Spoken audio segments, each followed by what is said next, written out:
This is the new deck addition that happened that's taken up pretty much most of my spring so far. And in the process of that, they trampled to death the Weigela that was planted here. I don't know if it would have come back anyway, but it sure wasn't going to come back after they were done with it. So this is a new addition as of a couple of weeks ago. This is a Little Devil 9 bark, and it's supposed to get 3 to 4 feet by 3 to 4 feet, which I think will be the perfect size for right here. I don't want anything big that's going to shade the flower bed. So I just wanted something green and pretty there. So speaking of the flower bed, let's have a look at that. As you can see, I've got both of my clematis blooming, and they're working on getting up there. That one is about up to there, so I wish it was a little thicker, but it's getting there. That's supposed to be the tall one. And the other one, very strangely, is almost exclusively growing on the east side of the trellis. Don't know if that's because of the wind out of the west or that it gets first light in the east. Not sure. But regardless, it has got some beautiful flowers. Hilariously, the first flower was way down at the almost ground level. But very happy with both of these, and the flowers are quite large as well. That's the purple aster. I topped it already. I think it was still maybe even late. I think it was May when I first topped it. It has been a very warm start to our year, and things have gotten going a lot sooner. I was able to plant annuals a lot sooner, which is fortunate because, as I'll talk about in a bit, I did a big Proven Winners order, which was probably naughty of me, but I did it. And I didn't have to babysit them quite as long as I had anticipated. So yeah, I've already topped that. You can see the peony is working on blooming. I have some pictures, and I regret that I didn't get this on camera, but these Candy Tuft was just solid blanket of white. It was the thickest flower cover I think I've ever seen on Candy Tuft. And this Baby's Breath, I am such a fan. It smells beautiful. It's constantly fleshing out new flowers, and it's just so light and airy and pretty. The other one on the other side is even bigger than this one. This one's a little bit getting eaten by the Candy Tuft. You can see lots of buds on the Scabiosa. That one in the back there was by far the biggest, and then I dug it up and swapped it with this Coral Jade Sedum that was being totally hidden behind it, but that clearly set it back a lot compared to these other two. It's been having a bit of a rough go of it. Right here is where I've got dahlias planted, so that is the purple on purple one from last year that I got from Lowe's, and then I did a Swan Island order. This one is called Little Blessings. I say that like they exist yet. They were all growing when I planted them, but I think that went away as soon as I did. I had beautiful tulips this year. It was so impressive and surprising. I was ready to dig them up and throw them away last year, and they were gorgeous. So I need to clean this up a bit now that I think they'll come out now that they've died back. And I'm not doing a good job of keeping the soil wet, but I did plant some cream colored marigold seeds in there that hopefully eventually do something. This, I'm pretty sure, is that perennial agastache that got huge last year. I had 2 of them, but they were back here. And now there's nothing back there, but I think they went to seed.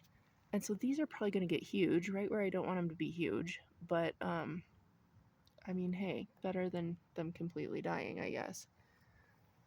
Again, wish I would have got this catmint a little bit sooner. This is the Cat's Pajamas Proven Winners variety. This is 2 plants. They were stunningly beautiful. And the thing that I'm excited about is I can cut them back and they're going to reflush with blooms, and they're just so, so pretty. Got the Monarda came back really well. That's the yellow daylily. Back there is another dahlia, and that one is called Golden Hour. It's a dark foliage, single flower that's kind of a gold color.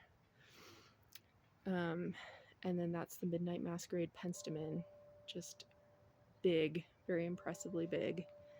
And speaking of big, this Amethyst in Snow Mountain Bluet, oh my god, it's a monster. I have dug up sections of it. I have chopped it back.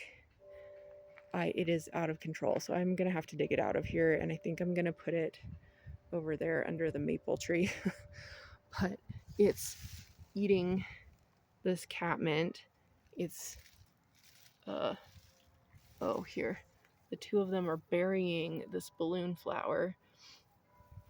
And there's a Monarda, another orchid colored Monarda back there, and this peony, which I don't think is going to bloom because it basically is like choking out the peony, so that pisses me off, but hey. So yeah, this bad boy is coming out of here. Whatever they said on the tag, I went and looked. I was like, no way. This thing is 4 times the size of what they were saying. It's beautiful. The bees love it. It started blooming very, very early, but just, I mean, come on, man. Why? So yeah, it's coming out. What I can say is I think it's been kind of protecting this cranesbill geranium that I am so mad that I paid as much as I did for two. I bought 2 of these, which was a total of $50. One of them died last year. This one came in fine, but it just cannot handle any heat. It cannot handle being dry at all. It's like the most sensitive cranesbill I have ever come across. So I'm not really a fan. And plus, it, like, if it gets hot or uncomfortable or whatever, all this brown crisping it does is like instant. And then it just looks ugly.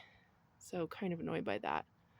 Another semi-victim of the Mountain Bluet is this is a pink pincushion flower that's looking fairly spindly. I think it just needs more light. This Penstemon was a beautiful, exciting surprise, though, because I just got this at Walmart, and when I got home, I realized I had made a mistake, and it was a Zone 5, is what it said on the tag, and I was like, crap, I don't buy anything that is,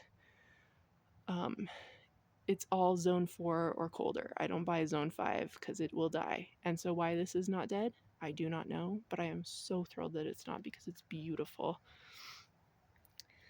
You can see the allium have buds. They're moving right along. Got another balloon flower. This fleece flower, obviously it's a ground cover, and I'm kind of hoping it doesn't choke things out there because it's looking fairly thick. Ooh, look, just saw this. This is my purple daylily I've been excited about, and it's got a bud. Wow. Okay. You can tell I probably need to water out here, obviously. These delphiniums I think are going to be gorgeous. Right in this space right here, I planted, that was zinnia seeds, and then back here I planted zinnia seeds. That, something queen. Lime blush queen, I think. It's like lime and a subtle pink. And they're big. The lamb's ear. Okay, so this is, I bought 2 lamb's ear plants. This is one. This one did this. Huge, enormous, just taking over. And the other one, this is all that remains because it was just a big dead wodge that I had to get out of here. So weird. I mean, it's probably for the best because this thing is enormous, but still, why? This is my beautiful, beautiful baby's breath. It is so pretty. I love it.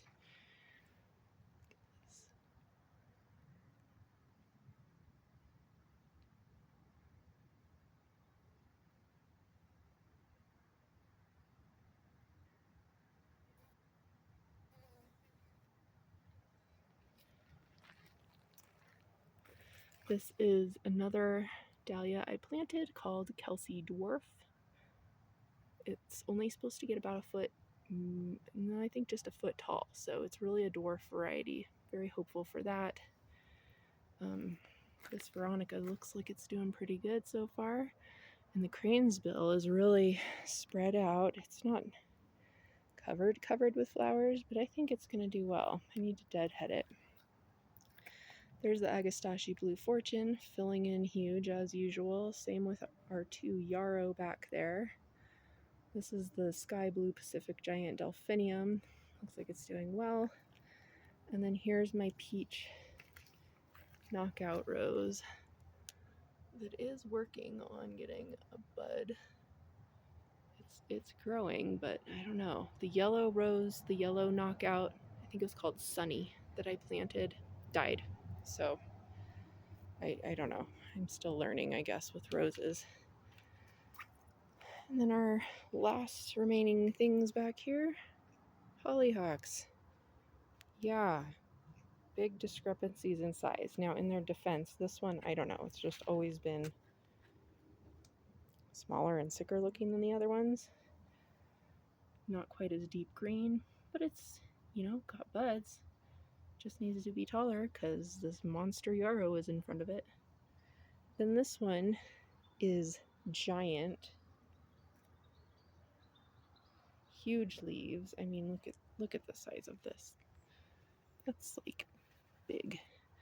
And then this poor thing, this was growing over in that corner right there, like in the rose. And so I had to move it, and of course it came out completely bare root. I didn't even get all the way to the tip because it had a really long taproot. And I thought, oh, it's dead. It's completely dead. I just stuck the bare root in the ground there. And you know what? It's plugging right along. So all the original foliage died. It was working on being as big as this one, which you could see where that would be a problem with that rose.